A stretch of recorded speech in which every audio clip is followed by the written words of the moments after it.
आपने दावे की बात की जनरल शोएब, फिर वो जो ईरान की संसद के जो अध्यक्ष हैं वो कह रहे हैं कि हमने कसम खाई है, हम इजराइल को माकूल जवाब देंगे, यूएन चार्टर के तहत देंगे। वो ये क्या कहना चाह रहे हैं? वो वही बात है, प्रोपेगेंडा या फिर अपने लोगों का मोराल अप करना है, या वाकई वो अपनी कॉन्स्टिट्यूएंसी को एड्रेस कर रहे हैं? हमला होगा, कैसे ईरान जवाब देगा, वो अलग बात है। देखिए बिल्कुल ये तो पॉलिटिशियन का काम है कि इस तरह के बयान देना, ताकि अपनी पब्लिक के लिए कि हम डरे नहीं हैं, हम बदला ले सकते हैं, करेंगे, तोड़ देंगे, फोड़ देंगे। उन्होंने कहा जो हमारा हमला ज़्यादा खतरनाक था, इजराइल का हमला कुछ भी हमला नहीं था।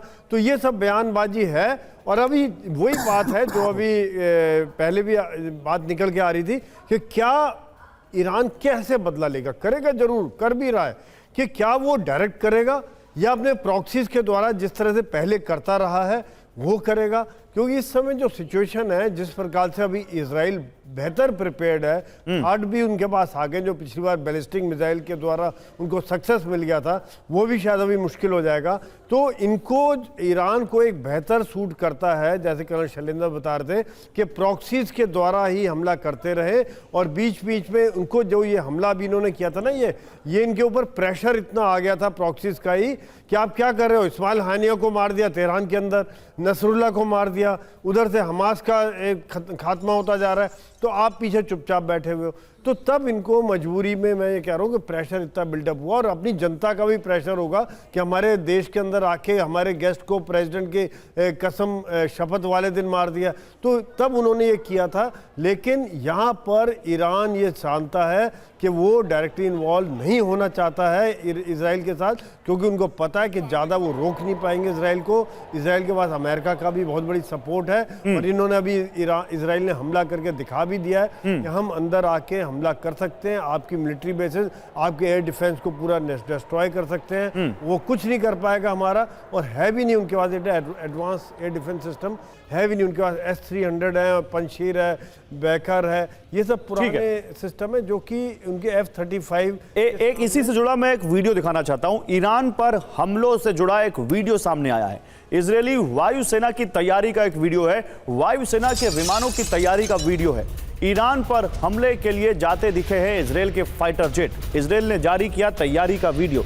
वो वीडियो दिखाइए पीसीआर। देखिए ये वीडियो है इजरायल के फाइटर जेट्स का, फाइटर पायलट्स का। ये F-35 है सर? बिल्कुल बिल्कुल। ये F-35 पैकेज गया था इनके। F-35 गए थे, F-16 गए थे, F-15 गए थे। इसके बाद तो वो वीडियो इजरायल ने जारी किया है दुनिया के लिए कि देखो हमने ये फाइटर जेट्स भेजे थे, हमारे ये फाइटर पायलट्स थे। हालांकि उन्होंने फाइटर पायलट्स की आइडेंटिटी को ब्लर किया है, उनको छुपाया है एज अ स्ट्रैटेजी, लेकिन ये वो लोग हैं जिन्होंने ईरान पर अटैक किया इन फाइटर जेट्स के जरिए। ये इजरायल ने वीडियो जारी करके खुद जानकारी दी है, जो इस वक्त आप देख पा रहे हैं, और बताया है कि ये वो फाइटर जेट्स हैं, लड़ाकू विमान हैं जो हमने ईरान भेजे थे। और अब जानकारी आ रही है कि इजरायल को जवाब देने की तैयारी में ईरान है। ईरानी उपराष्ट्रपति मोहम्मद रजा अरेफ ने धमकी दी है, सही समय पर उचित जवाब देंगे। तो ईरान के बड़े बड़े पॉलिटिशियन कह रहे हैं हम कसम खा रहे हैं, हम जवाब देंगे, इजरायल को जवाब सहना पड़ेगा, इजरायल को सही समय पर उचित जवाब ईरान देगा। इजरायल के हवाई हमलों पर ईरान के तमाम नेता इस तरह के बयान इस वक्त कर रहे हैं। बयानबाजी जमकर हो रही है ईरान की तरफ से। तो नेतन्याहू का इंतकाम खत्म, अब क्या ईरान शुरू करेगा जंग? क्योंकि नेतन्याहू का एक स्टेटमेंट है कि हमें ईरान में जो ऑब्जेक्टिव्स चाहिए थे हमने वो हासिल किए। दावा इजरायल से ईरान बदला लेगा क्या? अब क्या एक सेकेंड राउंड ऑफ वहां पर मिसाइल की तरफ अटैक देखेंगे हम? ईरान में जवाबी प्रहार की तैयारी तेज है, ये भी है वजह।